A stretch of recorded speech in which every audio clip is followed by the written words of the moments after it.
फिर वो समय आता है कि जिससे लूसी अपना 100% दिमाग जागृत कर लेती है और उसके अंदर में अनंत शक्तियाँ आ जाती हैं।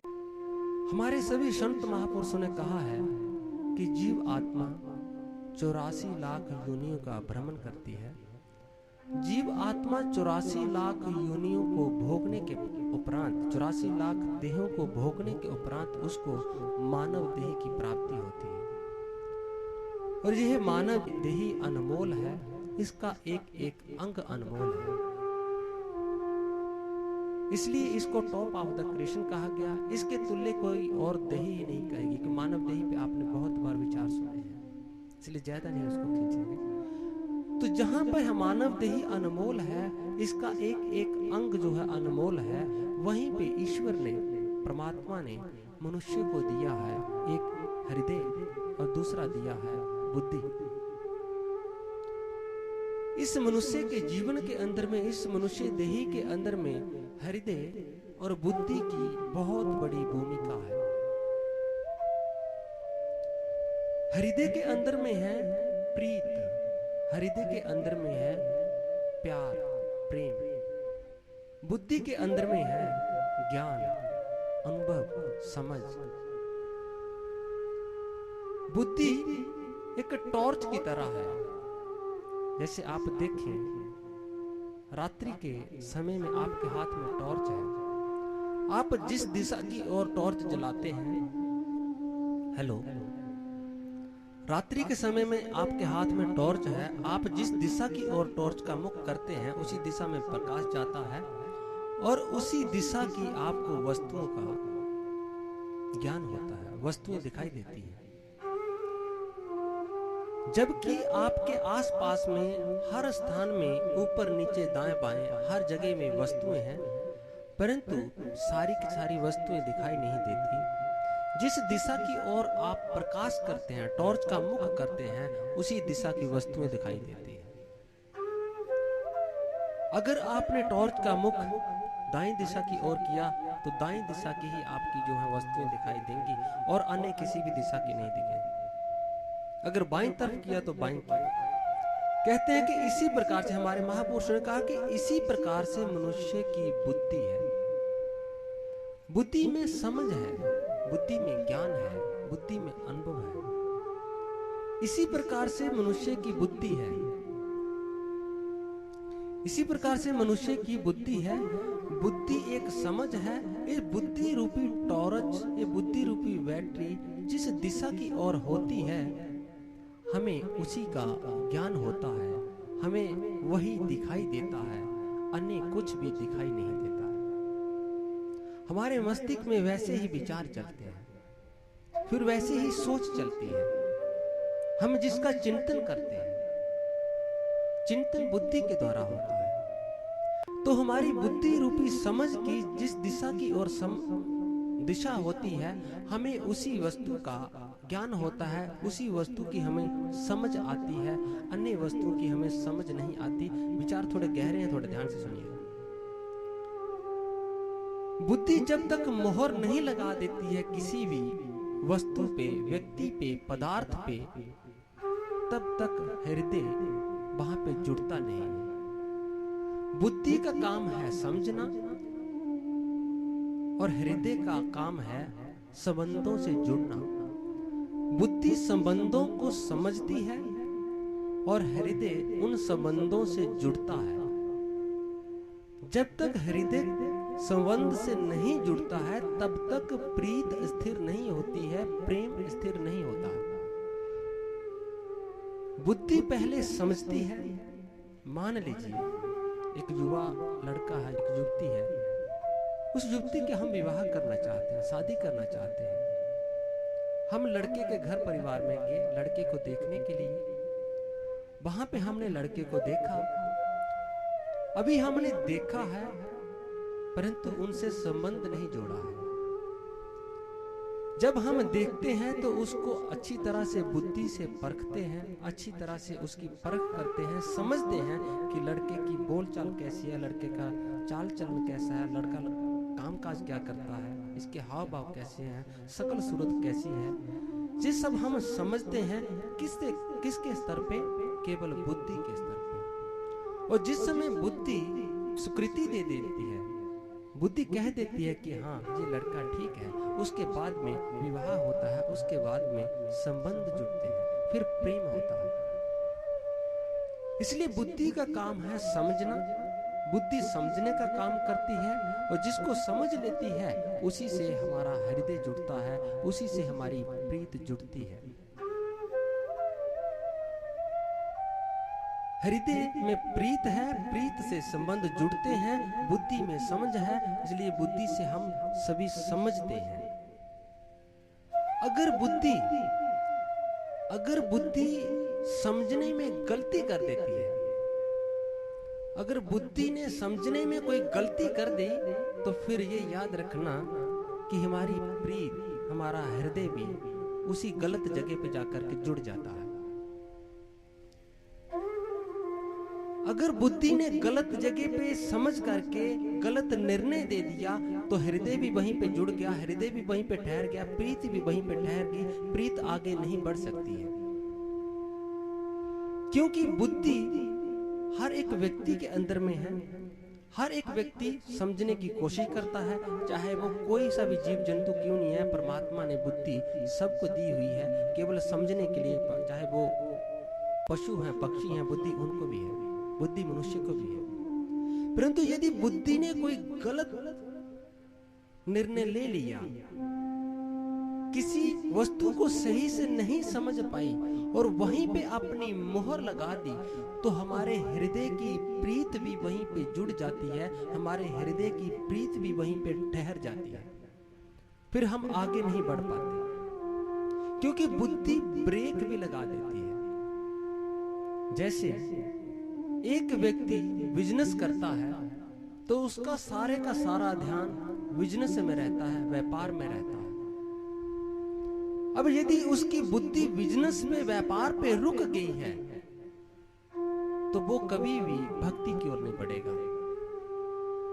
क्योंकि अब उसको धन के अतिरिक्त दूसरा कोई दिखता ही नहीं है, उसको पैसे के अतिरिक्त दूसरा कोई दिखता ही नहीं है, उसकी प्रीत वहीं पे ठहर गई है। इसलिए बुद्धि जो है वो ब्रेक भी लगा देती है। इस संसार के अंदर में हर एक मनुष्य की बुद्धि को ब्रेक लगी हुई है, वह रुकी हुई है। यदि उसकी बुद्धि चलायमान होती तो वह भक्ति की प्रकाष्ठा को प्राप्त कर लेता। परंतु हर एक व्यक्ति की बुद्धि में ब्रेक है, वह ब्रेक लगाकर बैठा हुआ है, इसलिए आगे नहीं बढ़ पाता। करोड़ों लोग हैं, इस करोड़ों लोगों में से कोई बिरला व्यक्ति ही होता है जो अपनी बुद्धि को आगे धक्का देके, अपनी बुद्धि रूपी गाड़ी को आगे धक्का देके आगे चलाता है। नहीं तो हर एक व्यक्ति की बुद्धि रूपी गाड़ी, जो समझ रूपी गाड़ी है, वह रुकी बैठी है इस संसार में। ब्रेक अनायास ही लग जाती है व्यक्ति की, उसकी बुद्धि अनायास ही संसार में टिक जाती है, ठहर जाती है। जिस प्रकार से आप देखें कि ड्राइविंग करने चंद लोग जानते हैं, परंतु ब्रेक लगाना तो हर एक व्यक्ति जानता है। किसी को भी बता दो कि ये ब्रेक है, वो दबा देगा, ब्रेक लग जाएगी। ट्रेन चलाने के लिए चंद लोग ही होते हैं, परंतु ट्रेन को रोकने के लिए हर एक डिब्बे के अंदर में चेन है, कोई भी व्यक्ति खींचेगा तो ट्रेन रुक जाएगी, ट्रेन को ब्रेक लग जाएगी। अगर मेरा एक कदम आगे है और मैंने उस कदम को रोक दिया, तो मेरा दूसरा कदम भी रुक जाएगा, वो आगे नहीं बढ़ेगा। इसी प्रकार से यदि हमने बुद्धि को किसी पदार्थ पे, किसी व्यक्ति पे, किसी वस्तु पे या संसार में टिका दिया, तो हमारी प्रीत भी वहीं पे ठहर जाती है, हमारा प्रेम भी वहीं पे रुक जाता है, आगे नहीं बढ़ता है, वह कभी भी आगे नहीं बढ़ पाता है। अगर हमारी बुद्धि घर परिवार में टिक गई है, घर के अंदर में 10 लोग हैं, 10 में से अगर बुद्धि किसी एक पे टिक गई है, तो हृदय में अंदर रहने वाली प्रीत भी वहीं पे टिकेगी। एक पिता के यदि 4 पुत्र हैं, उनमें से एक पुत्र को अधिक प्रेम करता है, किस कारण से करता है? जबकि पुत्र तो उसके चारों हैं, परंतु फिर भी एक पुत्र से अधिक प्रेम कर रहा है, कारण उसकी समझ वहीं पर टिकी हुई है, उसकी समझ वहीं पर रुकी हुई है। इसलिए बुद्धि को आगे बढ़ाना है, बुद्धि को इस संसार में नहीं टिकाना है। बुद्धि हर एक व्यक्ति के अंदर में है। बुद्धि क्यों जहां पे संसार में आके करके टिक जाती है? क्योंकि बुद्धि शुद्ध है।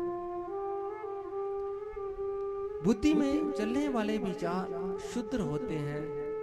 इसलिए हमारे महापुरुष ने कहा कि जन्मते जायते शुद्र, कि जन्म से हर एक व्यक्ति शुद्र होता है। शुद्र क्या है? देही शुद्र नहीं होती, मनुष्य की सोच विचार शुद्र होते हैं। विचार उसके निम्न होते हैं, विचार उसके नीचे होते हैं, इसी कहा गया शुद्र। जिस वक्त माता पिता के द्वारा हमारा जन्म होता है तो उस वक्त हम मलिन बुद्धि को लेकर के पैदा होते हैं, और यही मलिन बुद्धि हमारे जीवन को चलाती है।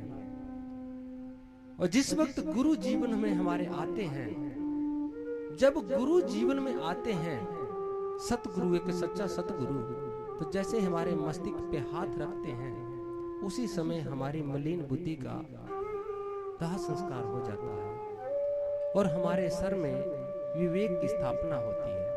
आपने गणेश जी को देखा होगा कि भगवान भोले शंकर ने गणेश जी का सर काट करके उसके जगह हाथी का सर लगाया और गणेश को विवेक का देवता कहा गया। ये जो घटना है, ये घटना हर एक शिष्य के अंतर में घटती है, बाहर में नहीं घटती है। जिस वक्त गुरु हमारे जीवन में आते हैं तो उसी वक्त जब सर हमारे सर पे हाथ रखते हैं, शक्ति का संचार करते हैं, तो उसी समय हमारी जो मलिन बुद्धि है उसका नाश हो जाता है, स्वाहा हो जाती है। इसी कारण से भगवान भोले शंकर ने अपने पुत्र के कटे हुए उसी सर की स्थापना नहीं की थी, क्योंकि ये सब अंतर जगत की घटना है। मलिन बुद्धि का नाश हो जाता है और वहां पे गणेश की स्थापना होती है, विवेक की स्थापना होती है। जब तक एक शिष्य विवेक को धारण नहीं करता है, तब तक वह संसार में फंसा रहता है, क्योंकि बुद्धि का काम है संसार के बारे में जानना, संसार के बारे में सोचना, संसार के बारे में समझना। बुद्धि अगर पदार्थ पे रुक गई है तो प्रीत भी पदार्थ पे रुक जाएगी। बुद्धि अगर घर परिवार पे रुक गई है तो प्रीत भी घर परिवार पे रुक जाएगी। बुद्धि अगर व्यापार पे रुक गई है तो हमारा प्रेम भी व्यापार पे रुक जाएगा। हमारा प्रेम कभी भी भक्ति की ओर आगे नहीं बढ़ेगा। इसलिए बुद्धि को आगे बढ़ाने के लिए हमारे महापुरुष ने कहा कि गुरु की संगत चाहिए।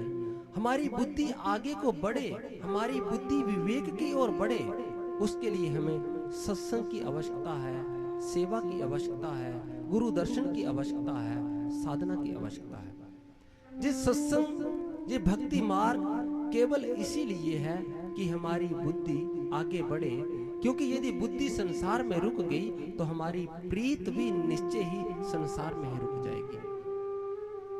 हमारी बुद्धि आगे बढ़े, इसके लिए सत्संग, सेवा, गुरु दर्शन, साधना, इसलिए इसकी आवश्यकता है। एक शायर हुए हैं, वह कहते हैं कि तेरे सीने में दम है, दिल नहीं है। संसार के अंदर में ऐसे बहुत से लोग हैं जो बुद्धि से काम लेते हैं। बुद्धि में कठोरता होती है, हृदय में कोमलता होती है। संसार के अंदर में जो व्यक्ति बुद्धि के स्तर पे जीते हैं, वह हृदय के, दिल के स्तर पे जीने वाले लोगों पे भारी पड़ते हैं, उनको कहीं ना कहीं ठेस जरूर पहुंचा देते हैं। इसलिए हम कहते हैं कि दिल टूट गया। दिल टूटने का अर्थ होता है कि जो हृदय है, दिल है, वह कोमल होता है, क्योंकि उसके अंदर में जो कुदरत ने एक गुण दिया है, वह प्रेम है, वह प्रीत है।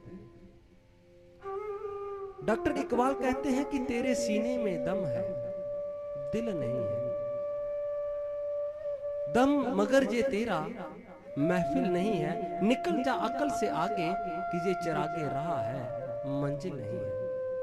वो कहते हैं तू इस बुद्धि के स्तर से ऊपर उठ, यदि चाहता है कि तेरी ईश्वर से प्रीत हो तो बुद्धि के स्तर से ऊपर उठेगा, तब जाके तुझे ईश्वर से प्रेम होगा, गुरु से प्रेम होगा।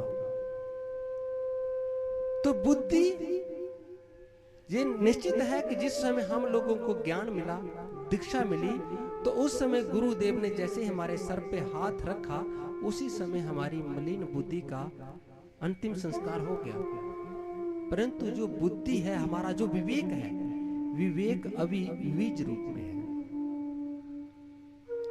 विवेक के अंदर में ये सामर्थ्य है कि वो हमें संसार के अच्छे और बुरे का ज्ञान प्रदान करे। इस संसार के अंदर में कौन सी वस्तुएं त्याज्य हैं और कौन सी ग्रहण करने योग्य हैं, उनको समझने की जो शक्ति है केवल विवेक में है। इस संसार के अंदर में कोई भी व्यक्ति चाहे कितनी भी उच्च श्रेणी का बुद्धिमान क्यों ना हो, चोटी का साइंटिस्ट भी क्यों ना हो, परंतु फिर भी वो संसार में ही फंसा रहेगा। वो कभी भी संसार से बाहर जा ही नहीं सकता, क्योंकि अच्छे से अच्छे समझदार बुद्धिमान व्यक्ति भी संसार में ही फंसा रहता है, संसार को ही सत्य समझता है। इस संसार से परे कोई दूसरी सत्ता है, ईश्वर है, उसको केवल एक विवेकवान व्यक्ति ही समझता है। वही इस संसार के अंदर से सार और असार को अलग कर पाता है। कौन सा आसार है, किसका हमें त्याग करना है, और क्या सार है, किसको हमें ग्रहण करना है। जो विवेक है वो उसी समय हमारे इस धड़ के ऊपर में स्थापित हो चुका है, जिस समय हम लोगों को ज्ञान मिली, दीक्षा मिली। गुरुदेव ने उसी समय हमारी मलिन बुद्धि का नाश कर दिया। परंतु अभी वो विवेक जो है बीज रूप में है। जब तक वो विवेक वृक्ष नहीं बन जाता, तब तक हम प्रेमा भक्ति को प्राप्त नहीं कर सकते।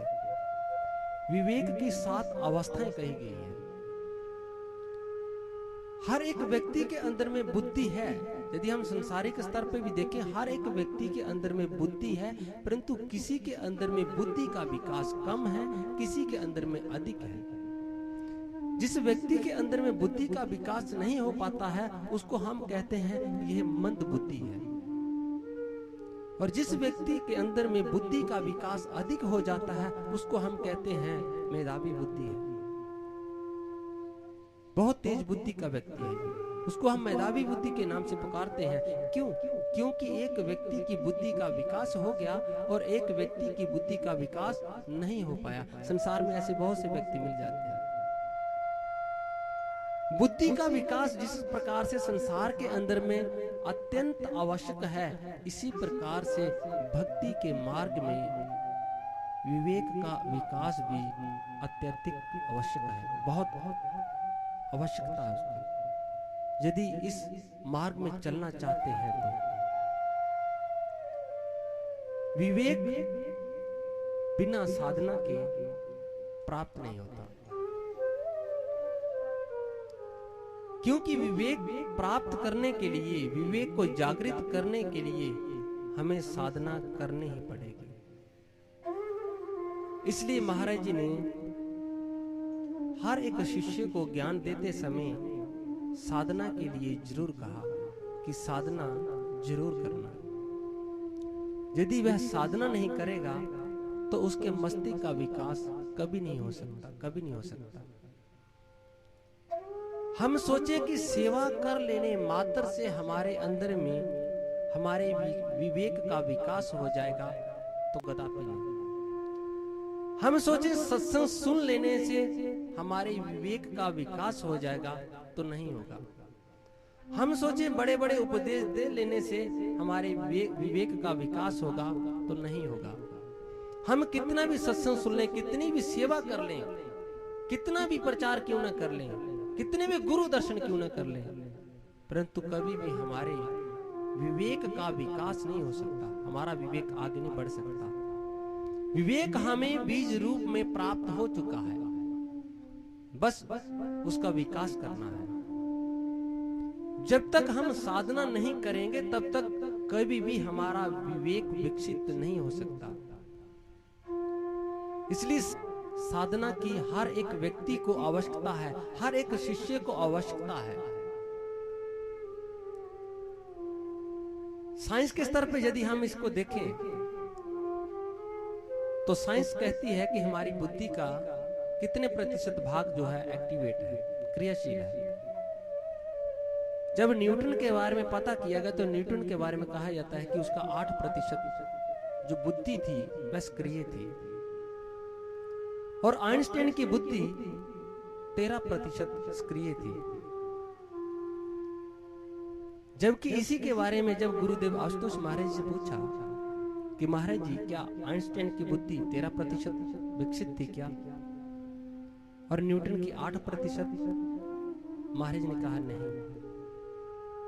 महाराज जी ने कहा कि किसी भी मनुष्य की बुद्धि 1% भी पूरी तरह से विकसित नहीं होती है। साइंस के आंकलन कुछ भी कहें, उनके आंकड़े कुछ भी कहें, पर हम उनको नहीं, हम तो गुरुदेव की बातों को ही सर माथे पर रखेंगे, उन्हीं को सराहेंगे। महाराज जी ने कहा कि ऐसा नहीं है, इस संसार के अंदर में कोई कितना भी बुद्धिमान व्यक्ति क्यों ना हो, कितना भी उच्च कोटि का बुद्धिमान व्यक्ति क्यों ना हो, परंतु उस व्यक्ति की भी बुद्धि 1% भी एक्टिवेट नहीं होती है, क्रियाशील नहीं होती है।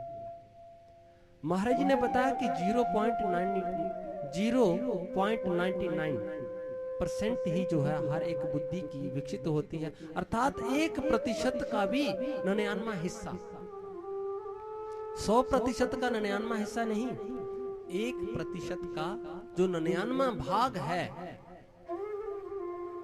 वो एक्टिवेट होता है, अर्थात 1% भी पूरी तरह से नहीं होती, किसी भी मनुष्य की बुद्धि काम नहीं करती है। हमारी बुद्धि जिससे हम दिनचर्या करते हैं ये एक सीमित दायरे में बंधी हुई है, ये हमें संसार से ही बांध के रखेगी। विवेकानंद के एक गुरु भाई हैं स्वामी अवेदानंद, अमेरिका के अंदर में उन्होंने प्रचार किया, उन्होंने अपने हाथों के द्वारा एक पुस्तक लिखी, मृत्यु के उस पार। उस पुस्तक के अंदर में उन्होंने बताया कि अमेरिका के अंदर में एक ऐसा शोध हुआ, एक ऐसी रिसर्च हुई कि एक व्यक्ति की बुद्धि डॉक्टरों ने निकाल करके, दिमाग को निकाल करके रख दिया, परंतु उस व्यक्ति को नहीं बताया कि हमने तुम्हारे दिमाग को निकाल लिया है। आप देखें हमारे मस्तिष्क के अंदर में कितना बड़ा दिमाग होता है। यदि आप हाथी को देखें कि हाथी का बाहरी मस्तिष्क बहुत बड़ा होता है, लेकिन उसके अंदर में दिमाग छोटा सा होता है। कौवे को देखो, घोड़े के देखो, गाय को देखो, इन सब के आकार में इनके मस्तिष्क बहुत बड़े बड़े दिखाई देते हैं, परंतु उनके अंदर में वैज्ञानिक कहते हैं कि दिमाग बहुत छोटे छोटे होते हैं। और वहीं पर मनुष्य का जो दिमाग है, सर बाहर से छोटा है लेकिन अंदर में दिमाग बहुत बड़ा है। आप एक हाथ में उठा नहीं सकते उसको, उस दिमाग के अंदर में ही सब कुछ है। या हम यूं कहें कि जीव के अंदर में 1% भी बुद्धि जो है काम नहीं करती है, और गुरु की जो बुद्धि है 100% काम करती है। अगर कोई व्यक्ति अपनी बुद्धि को 100% एक्टिवेट कर ले, उसको सक्रिय कर ले, तो वह गुरु पद को प्राप्त हो जाएगा, वह स्वयं ईश्वर हो जाएगा।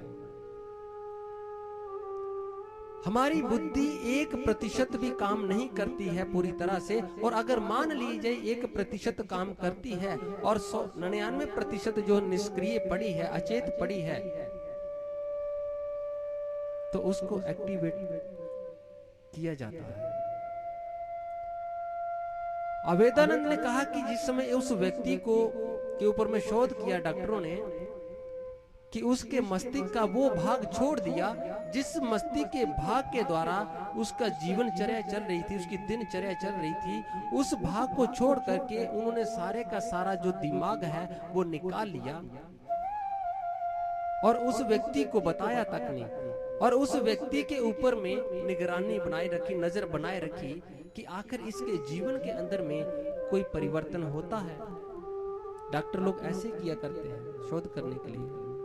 सनकी होते हैं।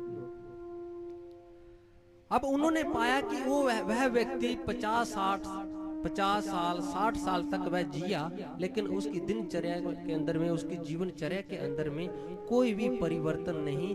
जैसा वह पहले अपना जीवन व्यतीत कर रहा था वैसे ही अब भी वह अपना जीवन व्यतीत कर रहा था। अब प्रश्न ये उठता है कि आखिर उस बुद्धि का काम क्या है? जो इतना बड़ा दिमाग है, यदि वो हमारे किसी काम का ही नहीं है तो फिर उसको परमात्मा ने क्यों डाला? तो ऐसे में महाराज जी ने बताया, महाराज जी ने कहा कि डॉक्टरों के पास में कोई भी ऐसा साधन नहीं है, विज्ञान के पास में कोई भी ऐसा साधन नहीं है कि वह हमारी अपनी बुद्धि को क्रियाशील कर पाए। हमारी जो कोशिकाएं निष्क्रिय पड़ी हैं उसको एक्टिवेट कर पाए, क्रियाशील कर पाए, उनके पास कोई उपाय नहीं है। ये केवल साधुओं के पास में है, संतों के पास में है। जिस समय वो ध्यान करते हैं, साधना करते हैं, उस समय ये दिमाग हमारा काम करने लगता है, नहीं तो ये हमारा दिमाग निष्क्रिय ही रहता है। महाराज जी ने बताया कि देखो, एक पागल व्यक्ति है, पागल व्यक्ति है। आप पागल व्यक्ति की कभी भी क्रियाओं को देखना। यदि आप पागल खाने गए होंगे तो वहां पे देखना, जितने भी पागल लोग होंगे वह सारे के सारे अलग अलग क्रिया कर रहे होते हैं। कोई ऐसे हाथ घुमाता है, टिक टिक टिक टिक मैं घड़ी चला रहा हूँ, कोई कहता है कि मैं गाड़ी चला रहा हूँ। हर एक व्यक्ति अलग अलग मिलेगा वहां पे। ऐसा क्यों होता है? क्योंकि हमारी बुद्धि के अंदर में जो विचार हैं वह चलायमान है, चलते ही रहते हैं। एक विचार के बाद दूसरा, फिर तीसरा, चौथा, पांचवा, चलते रहते हैं। इन विचारों में से अगर हमारी बुद्धि किसी एक विचार पे जाकर के रुक जाती है तो फिर हमारा शरीर भी वैसी ही क्रियाएं करता है। बाहर में हम जिन भी पागलों को देखते हैं उनके जीवन के अंदर में कोई ऐसी घटना हुई, कोई दुर्घटना हुई जिसके कारण से उनके मस्तिष्क पे आघात पहुंचा। आघात पहुंचने के कारण से उनके मस्तिष्क ने काम करना छोड़ दिया। अभी हम अंबिकापुर में गए थे, वहां पे हमारे एक गुरु भाई बता रहे थे कि एक बहन जी थी, उसके 2 भाइयों की एकाएक डेथ हो गई। एक आज मरा तो दूसरा तीसरे दिन मर गया। एकाएक जब डेथ हो गई, युवा भाई थे, बहन को बहुत आघात लगा और वह चुप हो गई। और उस दिन से वह ना तो कुछ बोलती है, ना खाती है, ना पीती है। मैंने खुद अपनी आंखों से देखा था। जिस वक्त मैं देहरादून में था तो उस वक्त मैंने अपनी आंखों से देखा कि एक व्यक्ति जो पागल था वो घर से नहा धो के निकलता था, अच्छे कपड़े, अच्छे वस्त्र पहन करके, और घर के दरवाजे पे पहुंचते ही वो अपना ट्रक चलाना शुरू कर देता था। बस चलाया करता था, वो बस चलाया करता था और बस चलाते हुए उसका एक्सीडेंट हो गया। जब एक्सीडेंट हुआ तो उसकी बुद्धि में आघात लगा। अब उसकी बुद्धि वहीं रुक गई, उसके विचार वहीं पे रुक गए। इसलिए वो ठीक तो हो गया तन से, लेकिन बुद्धि से अभी भी वहीं पे रुका पड़ा है। वो घर से बाहर निकलते ही अपनी, जैसे बस को स्टार्ट करते हैं हम, पैर से ब्रेक मारते हैं, हाथ से ऐसे ऐसे करते हैं, वो सारी क्रिया ऐसी करता था और चल देता था पैदल। पैदल जो है डाट काली मंदिर वहां से कम से कम 30-35 किलोमीटर दूर था। पैदल जाता था, रोड के किनारे किनारे पैदल आता था शाम को। ये उसकी दिनचर्या थी। ऐसा क्यों होता है? क्योंकि हमारी बुद्धि जिस विचार पे किसी आघात प्रतिघात के कारण से रुक जाती है, फिर हमारा शरीर वैसी ही क्रियाएं करता है। हमारे शरीर को, हमारी देह को केवल हमारी बुद्धि चलाती है और कुछ नहीं चलाता। बुद्धि जैसा आदेश देती है, शरीर वैसी क्रियाएं करता है। तो महाराज जी ने बताया कि ऐसे पागल व्यक्तियों को ठीक करने के लिए साइंस क्या करती है, डॉक्टर लोग क्या करते हैं, उसके मस्तिष्क में एक करंट का झटका देते हैं। जब करंट का झटका देते हैं तो करंट में है क्या है? वाइब्रेशन। करंट के अंदर में तो वाइब्रेशन है, वाइब्रेट होता है। और जब किसी वस्तु को वाइब्रेट आप करते हैं तो वाइब्रेट करने से क्या होता है, हिलती है, कंपन होता है। कंपन करने से उसकी जो नसें हैं, जो नसों के अंदर में जो किसी भी कारण से ब्लॉकेज हो चुके हैं, वह सारे के सारे ब्लॉकेज खुल जाते हैं। जब खुल जाते हैं तो ऐसे में बहुत से डॉक्टरों को इस कार्य में सफलता मिल जाती है कि जो विचार, जिस विचार पे हमारी बुद्धि अटक गई थी, अब पुनः हमारी बुद्धि के अंदर में विचार चलना शुरू हो गए। एक विचार के बाद दूसरा विचार, तीसरा विचार, चौथा विचार। पागल भी उसी व्यक्ति को कहा जिसकी बुद्धि एक विचार पे रुक जाती है। भक्त की बुद्धि एक विचार पे रुक जाती है, इसलिए उसको भी पागल ही कहा गया। वो परमात्मा के अतिरिक्त तो कुछ दूसरी कोई बात नहीं करता, इसलिए उसको भी पागल कहा गया। तो गुरुदेव ने बताया कि जिस समय आप देखें कि बाहरी स्तर पे भी किसी व्यक्ति को करंट का झटका देने से उसकी जो बुद्धि है क्रियाशील हो जाती है, काम करने लग जाती है। अगर नहीं होती है किसी की तो इसका अर्थ उसके कर्म संस्कार हैं, वह सिद्धांत एक अलग हो जाता है, वहां कर्म सिद्धांत आ जाता है। तो महाराज जी ने कहा जिस प्रकार से बाहरी झटका देने से, बाहरी करंट का झटका देने से एक पागल की रुकी हुई बुद्धि क्रियाशील हो जाती है, एक्टिवेट हो जाती है, इसी प्रकार से मैंने तुम लोगों के अंदर में वह आदि नाम को प्रकट किया है। आदि नाम जो सभी शक्तियों का स्वामी है। संसार के अंदर में जितनी भी आप शक्तियां देख रहे हैं उन सब का स्वामी है आदि नाम। सारी शक्तियां उसी आदि नाम से ही प्रकट हुई है। महाराज जी ने कहा कि मैंने तुम लोगों की श्वासों के अंदर में उस आदि नाम को प्रकट किया हुआ है। वो महाशक्ति है और वह आदि नाम एक करंट की तरह ही है। वह आदि नाम एक करंट की तरह है और जिस समय हम ध्यान करते हैं, साधना करते हैं, जैसे ही हमारी श्वास नाभि से उठ के, हमारा प्राण नाभि से उठ करके ऊपर मस्तिष्क में जाता है, तो वहां जैसे ही जाता है तो वहां पे टक्कर मारता है। जैसे ही वहां पे टक्कर लगती है तो वहां पे भी कंपन होता है, वहां पे भी वाइब्रेशन होती है। और जब वहां पे जाकर के वाइब्रेशन होती है, कंपन होती है, तो जो हमारी 99% जो बुद्धि निष्क्रिय पड़ी हुई है, जो हमारा दिमाग काम नहीं कर रहा है, जो हमारी कोशिकाएं एक्टिवेट नहीं है, कोई काम नहीं करती है, सुप्त पड़ी हैं, वो सारी की सारी कोशिकाएं धीरे धीरे चलने लगती हैं। पहले कोशिकाएं जागृत होती हैं, उसके बाद फिर काम करती हैं। परंतु ये होता है केवल ध्यान से, साधना से। हर एक व्यक्ति को बुद्धि अपने कर्म संस्कारों के हिसाब से मिली हुई है।